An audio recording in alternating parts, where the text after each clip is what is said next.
നമസ്കാരം സുഹൃത്തുക്കളെ, welcome to my talk show. വളരെ സങ്കീർണമായ യുദ്ധത്തിലേക്കാണ് വീണ്ടും മധ്യപൂർവേഷ്യ കടക്കാൻ പോവുകയാണ്. 10ാം ദിവസത്തിലേക്ക് യുദ്ധം കിടക്കുന്നു. 4 അമേരിക്കൻ പട്ടാളക്കാർ മരണപ്പെട്ടിരിക്കുകയാണ്. കാഷ്വാലിറ്റി കൂടുകയാണ്. യുദ്ധം എവിടേക്കാണ് കടക്കാൻ പോകുന്നത് പറയുമ്പോൾ തൊട്ട് മുമ്പ് ഈ വിവരം ശേഖരിക്കുമ്പോൾ ഞാനൊരു ന്യൂസ് കാണുകയായിരുന്നു. എയർ ഫ്രാൻസിന്റെ വിമാന കമ്പനിയായിട്ടുള്ള എയർ ഫ്രാൻസ് മധ്യപൂർവേഷ്യയിലേക്കുള്ള റിയാദിലേക്കും ദുബായിലേക്കുമുള്ള വിമാന സർവീസ് പെട്ടെന്ന് നിർത്തലാക്കാൻ പോവുകയാണ്. അനിശ്ചിതകാലത്തേക്ക് സങ്കീർണമാകാൻ പോവുകയാണ്. ഒരുപക്ഷെ മധ്യപൂർവേഷ്യ ഫെബ്രുവരിയോ അല്ലെങ്കിൽ ഒരുപക്ഷെ മാർച്ചിൽ ആ ഒരു കാലഘട്ടത്തിലേക്ക് പോകുന്ന പോലെ നമുക്ക് തോന്നുകയാണ്. നമ്മളിന്ന് ഈ സങ്കീർണം എന്ന് പറയാനുള്ള മെയിൻ കാരണം എന്ന് പറയുന്നത് ഇരു രാജ്യങ്ങളും പൂർണ്ണമായിട്ടും ഈ യുദ്ധത്തിൽ ഇൻവോൾവ് ആവുന്നില്ല. അതുകൊണ്ടാണ് ഈ യുദ്ധം നീണ്ടുപോകുന്നത്. കാരണം അമേരിക്ക ഏറ്റവും പ്രധാനപ്പെട്ട ഈ ഉദ്ദേശം എന്ന് പറയുന്നത് ബൂട്ട്സ് ഓൺ ഗ്രൗണ്ട്, അതായത് ചുവടുറപ്പിക്കാതെ മണ്ണിൽ ഒരു പട്ടാളക്കാരനെ ഇറക്കാതെ എങ്ങനെയെങ്കിലും യുദ്ധം ജയിക്കുക എന്നുള്ള അമേരിക്കയുടെ നയവും, എങ്ങനെയെങ്കിലും പിടിച്ചു നിൽക്കുക, അതായത് ഈ പറഞ്ഞ യുദ്ധത്തിൽ നിന്ന് എങ്ങനെയെങ്കിലും മാർച്ച് വരെ തള്ളി നീക്കി, മാർച്ചല്ല ഇവിടുത്തെ നവംബർ വരെ തള്ളി നീക്കിയാൽ ഇറാൻ രക്ഷപ്പെട്ടു. കാരണം ഇവിടെ ഇടക്കാല തിരഞ്ഞെടുപ്പാണ് വരാൻ പോകുന്നത് അമേരിക്കയിൽ നവംബറിൽ. അങ്ങനെ ഒരുപക്ഷെ ട്രംപിന് ഭൂരിപക്ഷം പോയി കഴിഞ്ഞാൽ ഒരുപക്ഷെ കാര്യങ്ങൾ എളുപ്പമായിരിക്കില്ല. അതുവരെ എങ്ങനെയെങ്കിലും കടിച്ചു നിൽക്കാൻ വേണ്ടിയിട്ട് അവരും ശ്രമിക്കുന്നു. ഇപ്പോൾ സങ്കീർണമാവുന്നതിന് മെയിൻ കാരണം എന്ന് പറഞ്ഞു കഴിഞ്ഞാൽ എന്താണ് ട്രംപിന്റെ ഏറ്റവും വലിയ വെല്ലുവിളി എന്ന് വെച്ച് കഴിഞ്ഞാൽ, ട്രംപ് ആഗ്രഹിക്കുന്നത് ഒരു കാരണവശാലും ഇറാന് അനുവാദം ലഭിക്കാൻ പാടില്ല. കഴിഞ്ഞ ഒരു 40 വർഷമായി ഞാൻ കേൾക്കുന്ന ഒരു കാര്യം എന്ന് പറഞ്ഞാൽ 4 ദിവസം കൊണ്ട് ഇറാൻ കൈക്കലാക്കും അണുവായുധം, 28 മണിക്കൂറിന് കൈക്കലാക്കും എന്നുള്ള പല കഥകളും. ഇതിൽ ആര് വിശ്വസിക്കണം, എന്ത് വിശ്വസിക്കണം എനിക്ക് അറിഞ്ഞുകൂടാ. ആരെയും വിശ്വസിക്കാൻ സാധിക്കില്ല. പക്ഷെ ഒരു കാര്യം എനിക്ക് വളരെ വ്യക്തമായി പറയാൻ സാധിക്കും, ഒരു കാരണവശാലും ഇറാന് അണുവായുധം ലഭിക്കാൻ പാടില്ല. അവർ എത്രമാത്രം അടുത്താണ് അകലെയാണ് എന്ന് എനിക്ക് അറിഞ്ഞുകൂടാ. I have no information. പക്ഷെ ഒരു കാരണവശാലും കിട്ടാൻ പാടില്ല. കിട്ടിക്കഴിഞ്ഞാൽ ഈ ലോകത്തിന്റെ സന്തുലിതാവസ്ഥ തന്നെ മാറുക തന്നെയും. ട്രംപിന് ഏറ്റവും വലിയ വെറിയതാണ്. കാരണം ട്രംപിനെ പറ്റി പറയുകയാണെങ്കിൽ സുഹൃത്തുക്കളെ, പെൻസിൽവേനിയയിൽ ട്രംപിന് 2024 ഇലക്ഷൻ്റെ ആ കാലഘട്ടത്തിൽ വെടിയേറ്റപ്പോൾ ട്രംപ് വെടിയേറ്റ് വീണു. ആ ഒച്ചകേട്ട് വീണ് ട്രംപ് നിലത്ത് വീണ് ട്രംപ് പറയുകയാണ്, അദ്ദേഹത്തിന്റെ മനസ്സിൽ വന്ന ഒരേ ശബ്ദം എന്ന് പറയുന്നത്, ഉയർത്തെഴുന്നേൽക്കൂ, താങ്കൾ അമേരിക്കയുടെ പ്രസിഡന്റ് ആകേണ്ട വ്യക്തിയാണ്, ലോകത്തെ മുഴുവൻ അമേരിക്കയ്ക്ക് വേണ്ടി ശബ്ദിക്കേണ്ട വ്യക്തിയാണ്, താങ്കൾ ഉയർത്തെഴുന്നേൽക്കണം എന്ന് പറഞ്ഞുകൊണ്ടാണ് അദ്ദേഹം ആ നിമിഷം ചാടി നീറ്റുകൊണ്ട് കൈകൾ ഉയർത്തിക്കൊണ്ട് ഫൈറ്റ് എന്നൊക്കെ വിളിച്ചു പറഞ്ഞു. ആ വ്യക്തി ഒരു കാരണവശാലും അദ്ദേഹം പിന്മാറാൻ പോകുന്നില്ല. ഈ പറയുന്ന MOU സൈൻ മെമ്മറണ്ടം എന്നൊക്കെ പറയുന്നത് വെറും മണ്ടത്തരം മാത്രമാണ്. ട്രംപിന്റെ ഏറ്റവും വലിയ വെല്ലുവിളി എന്ന് പറയുന്നത് അണുവായുധമാണ്. അണുവായുധം കിട്ടിക്കഴിഞ്ഞാൽ ഇറാൻ ഉപയോഗിക്കുമെന്നുള്ള 99% 100% ഉറപ്പാണ്. ട്രംപിന് പറയാം, ലോകത്തിന് മുഴുവൻ അറിയാം. കാരണം ചോദിക്കായിരിക്കും നിങ്ങൾ, എന്തുകൊണ്ട് ഇന്ത്യക്ക് ഉപയോഗിച്ചുകൂടാ, അല്ലെങ്കിൽ ചൈനയ്ക്ക് ഉപയോഗിച്ചുകൂടാ, നോർത്ത് കൊറിയയ്ക്ക് ഉപയോഗിച്ചുകൂടാ, അല്ലെങ്കിൽ പാകിസ്ഥാൻ? കാരണം ഇവരാരും ഉപയോഗിക്കില്ല. ആദ്യം ഇവർക്കൊരു പോളിസി ഉണ്ട്, വിൽ നോട്ട് യൂസ് എവർ. എന്തുകൊണ്ടെന്ന് ചോദിച്ചു കഴിഞ്ഞാൽ ആ രാജ്യത്തിൻ്റെ നേതാക്കന്മാർക്ക് ജീവിക്കാൻ ആഗ്രഹമുണ്ട്.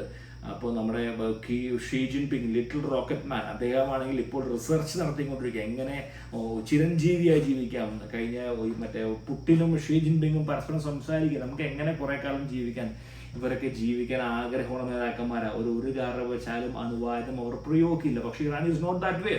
ഇപ്പോൾ ഒരുപാട് പേര് പറയുമായിരിക്കും, ഞങ്ങൾ പെട്രോളിന്റെ പണം കൂടി, അമേരിക്കയിൽ പറയുന്നത് പെട്രോളിന്റെ പണം കൂടി, അല്ലെങ്കിൽ ഇവിടുത്തെ പണം കൂടി. നിങ്ങൾ ചിന്തിക്കുന്നുണ്ടോ ഇറാന് അണുവായുധം കിട്ടിയ ശേഷം ഹോർമൂസിന്റെ അവസ്ഥ എന്തായിരിക്കും? They will never let Hormuz എന്നല്ല, പൂർവ്വമായും മധ്യപൂർവേഷ്യ അവർ കൈയടക്കിയിരിക്കും. എന്തുകൊണ്ടാണ് കുവൈറ്റും ജോർദാനും ഇത്രയധികം തിരിച്ചടികൾ നേരിട്ടുകൊണ്ടും അമേരിക്കയെ സപ്പോർട്ട് ചെയ്യുന്നത്? കാരണം അവർക്കറിയാം, ദേ നോ ദ പീപ്പിൾ. ഈ പറഞ്ഞ റെജീമിനെ, അതായത് റെജീം എന്താണെന്നും ഇറാനിലെ നേതാക്കന്മാർ എന്താണ് എന്നും വളരെ വ്യക്തമാക്കി ലോകത്തേക്കാളും കൂടുതൽ അറിയാവുന്നവരാണ് സൗദിയും പിന്നെ ജോർദാനും മറ്റു നേതാക്കന്മാർ, ഖത്തർ ഒഴികെ ബാക്കി എല്ലാവർക്കും അറിയാം. അതുകൊണ്ടാണ് ഇത്രയേറെ അടി കിട്ടിയിട്ടും ദേ ആർ ബിഹൈൻഡ് ദം. ഒരു ദിവസം അവർ കിട്ടിക്കഴിഞ്ഞാൽ ദേ അവർ റൂൾ ദ വേൾഡ്. സന്തുലിതാവസ്ഥ മാറുമെന്ന് 100% ഉറപ്പാണ്. ഇതാണ് ട്രംപ് ഒഴിവാക്കാൻ ശ്രമിക്കുന്നത്. ഇതാണ് 50 വർഷത്തോളമായി അമേരിക്ക ഭരിച്ച മറ്റ് പ്രസിഡന്റുമാരെ ചെയ്യാതെ വിട്ടൊരു കാര്യമാണ്. ഇത് ചെയ്യേണ്ടിരുന്ന പണ്ടായിരുന്നു. ബിൽ ക്ലിന്റനോ ബുഷോ അവർ ഒബാമയൊക്കെ ചെയ്യേണ്ട സംഭവം ട്രംപ് ഇതാണ്.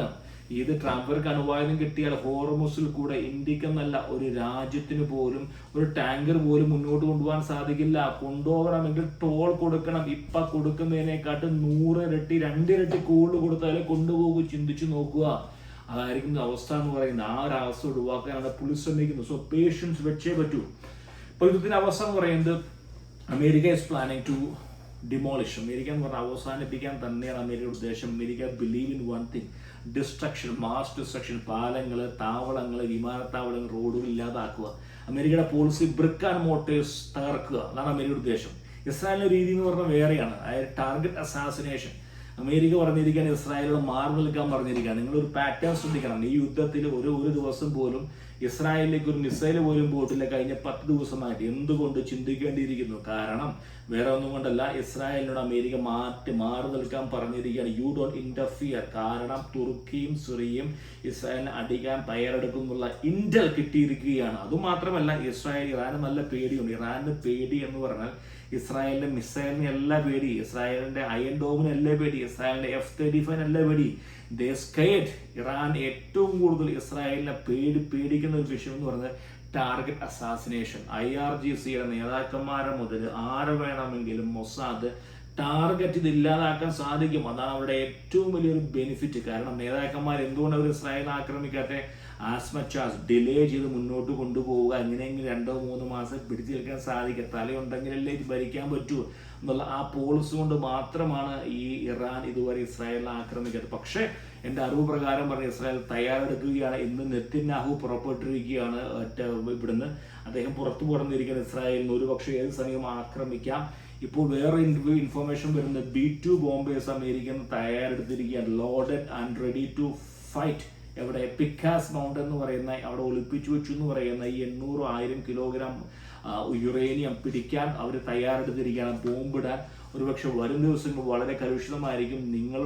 ഞാനും അടക്കം വളരെ ആകുലതയിലാണ്. തീർച്ചയായിട്ടും ഒരു ചിന്തിക്കാറ് അമേരിക്കൻ ആയതുകൊണ്ട് ഞങ്ങൾക്ക് ആകുലമില്ല ചിന്തിക്കാറ്. ലോകം മുഴുവൻ യുദ്ധത്തിന്റെ ഒരു വലിയൊരു കെടുതി അനുഭവിക്കും. ആരും അനുഭവിക്കും. യുദ്ധം ഒരിക്കലും നല്ലതല്ല. പക്ഷെ മധ്യപൂർവേഷ്യ കുറച്ചും കൂടി കൂടുതൽ അനുഭവിക്കും. പക്ഷെ ആ ഒരു സ്ഥിതിയിലേക്ക് എത്താതിരിക്കട്ടെ. നമ്മുടെ മലയാളി സുഹൃത്തുക്കൾക്ക് ഒരുപാട് പേരുണ്ട്.